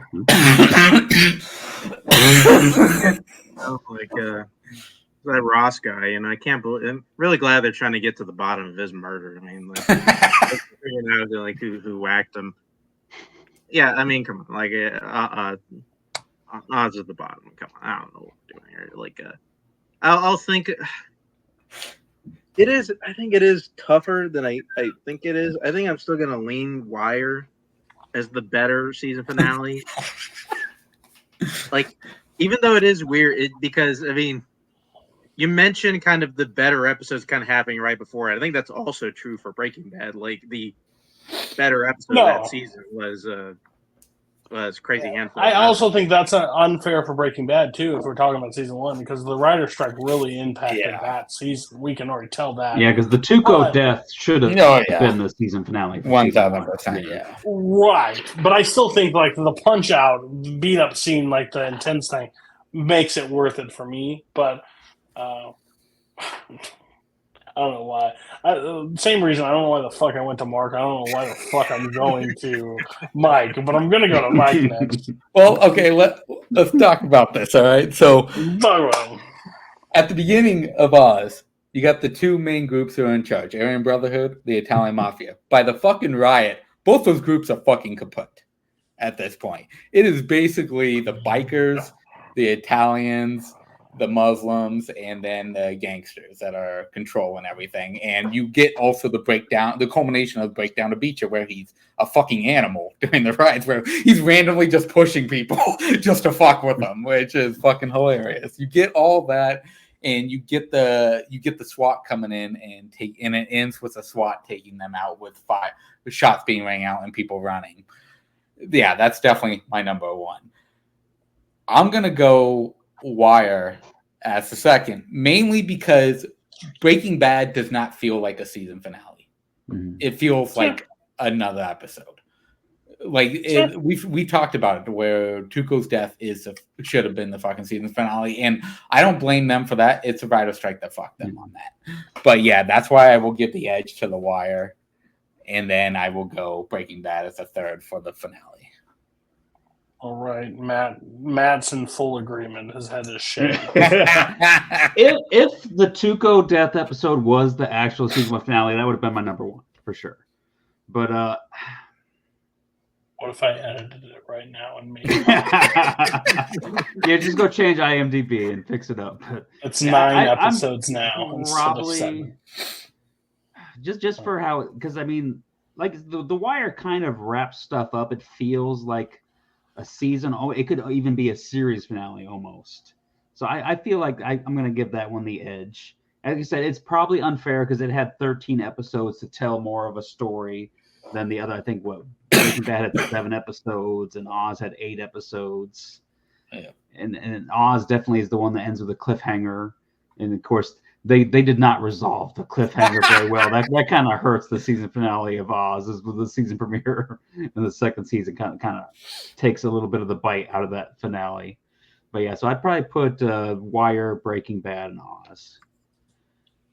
Okay, and then the one that we do every time, we're now star rating The Wire season 1. To catch everybody up, Oz got a 3.5 star. Mike was not here for it, so could have affected the score. But it definitely would. I'm sure I wasn't a part of. Well, I'm just saying. Breaking Bad season 1 got a 4 star. So we'll start with the unbiased guns. Mark Menchaca, what's your star rating of The Wire season 1? been going back and forth with this in my head. But I think all in all, the more I think about this, and honestly, the more I just rewatch the show. I really like season 1 of the show. I honestly think it is quietly one of the better seasons of the show. It keeps going up. I think for that reason, I'm going to shoot it up to 5 stars. I'm going to give the first. Well, we know who's trying to fluff the score, so I'm gonna make sure that average doesn't matter. I'm gonna give it a 1 star just to even out. No. If I'm being transparent, I think it's a 4-star season. I think it's a 4-star season. I think there are lulls in the season that is expected after 13 episodes of a police show trying to figure its way out. Trying to lay down a lot of character work, a lot of players. Not every character works. Maybe spend a little too time on certain people that they don't need to. But when the character moments hit, they really hit. And I care. I want to spend more time. There's not a character off the top of my head in this moment that I think about that I don't mind spending the time with, which is important with this big of a cast. Maybe a little bit less Bubbles and his friend, maybe a little bit more Omar. That's just personal, though. But all in all, I think they set up a lot of things. And honestly, it saves the season finale a little bit for me with Omar showing up at the end because Omar's still not ready to play nice with anybody. So that's always exciting for me. So I'm at 4 stars.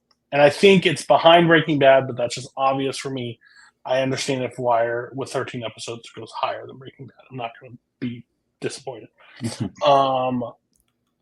Mike, you get to rate on a season because you're here. So The Wire, where's that for you? So I think the hits are awesome, but I do think the misses do affect the first season for me. I do think it picks up later on. That being said,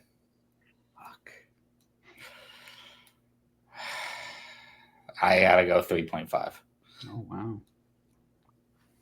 I think the misses kind of affect it more for me this season. Matt. 3.5 from Mike. That means it's a horrible. It's a pretty good fucking season. Goddamn. No. Listen. If anything I know about this man, he is honest, truthful, steadfast. We gave Oz 3.5 stars. That man was not giving anything higher than 3.5 stars. You could have put the best show. In this moment right now, there may be a shot that we put a Spielberg next to this, and we gave Oz 3.5 stars. That's coming in at 3.5 stars. I didn't take that. Which one has Beecher and Schillinger in it? Let's just be real. That would make Saving Private Ryan a better movie. There are some 5-star seasons coming in this show, but this one here, I mean, it does a great job in laying the groundwork, setting up the character and everything. I'm gonna give it a 4.0. Okay, so I think the average is gonna be 4. Yeah. So just real quick, we can't go back in time. We can't rewrite history. Sorry, Mike. Why are season 1 better than Breaking Bad season 1? Just a yes or a no. Mark, is it better than Breaking Bad season 1? Yes. You gave it 5 stars. I don't know why I'm asking that question. Yeah. Mike, is it better than Breaking Bad season 1? No. Matt, is it better than Breaking Bad season 1?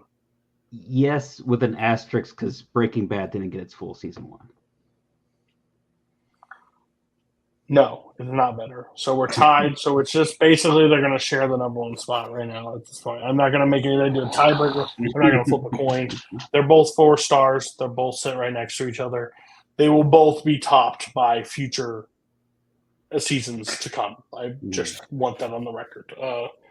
And I may just have a panic attack if people start talking bad about future seasons of Breaking Bad. So just want that on the record. So next week, we are wrapping up Oz season 2. We will have 2 episodes of Oz next week. Basically 7 and 8. If you're squeamish, please do not watch that. No, we watch watch the the fuck out of it. we will watch the next 3 of Breaking Bad and the first 3 of season 2 of Wire. Breaking Bad, we get a character from another TV show that will appear for the first time. But that Mark thing sucks. Absolutely, I just want that on the record right now. This guy gets introduced in this next 3, and he says it sucks. I just want that on the record. I want everybody to know that. On that note, we will be back next week. See you then. Watch TV, not movies. What? Bye. Bye. Pawns, man, in the game, they get capped quick. They be out the game early. Unless they some smart ass pawns.